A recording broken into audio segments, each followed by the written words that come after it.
ছাগলকাণ্ডে গত বছরে তুমুল আলোচনায় ছিলেন সাদিক এগ্রোর চেয়ারম্যান ইমরান হোসেন। এবার ১৩৩ কোটি টাকা পাচারের মামলায় ইমরানকে গ্রেপ্তার করেছে অপরাধ তদন্ত বিভাগ।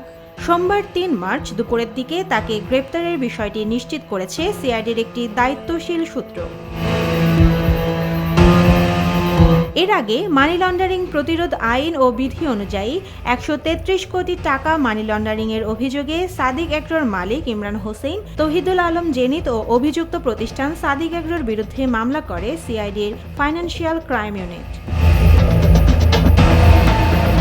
সাদিক এগ্রোর বিরুদ্ধে চোরাচালান, প্রতারণা ও জালিয়াতির মাধ্যমে সরকারি বিধি লঙ্ঘন করে অনুমোদনহীন ব্রাহ্মা জাতের গরু আমদানি, ভুটান ও নেপাল হতে চোরাচালানের মাধ্যমে আনা ছোট আকৃতির ভুট্টি গরু বাংলাদেশে নিয়ে এসে তা বিক্রয় করার প্রমাণ পাওয়া যায়। প্রতারণার মাধ্যমে দেশীয় গরু ছাগলকে বিদেশি ও বংশীয় গরু বা ছাগল বলে প্রচার করে উচ্চমূল্যে তা কোরবানির পশুর হাটে বিক্রয় করে সাদিক এগ্রো।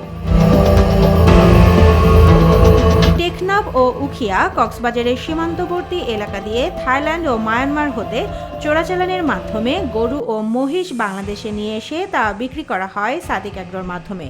অবৈধভাবে উপার্জিত অর্থ অভিযুক্ত ব্যক্তি ও তার স্বার্থ সংশ্লিষ্ট প্রতিষ্ঠানের নামে থাকা বিভিন্ন ব্যাংক হিসাবের মাধ্যমে প্রায় ১২১ কোটি ৩২ লাখ ১৫,১৪৪ টাকা স্থানান্তর করেন ইমরান হোসেন।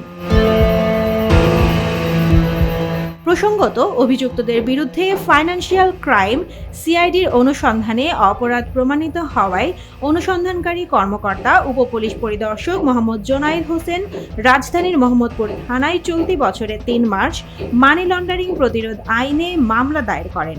পরে তাকে সেই মামলায় গ্রেপ্তার করা হয়। Desk report, Deshkal news.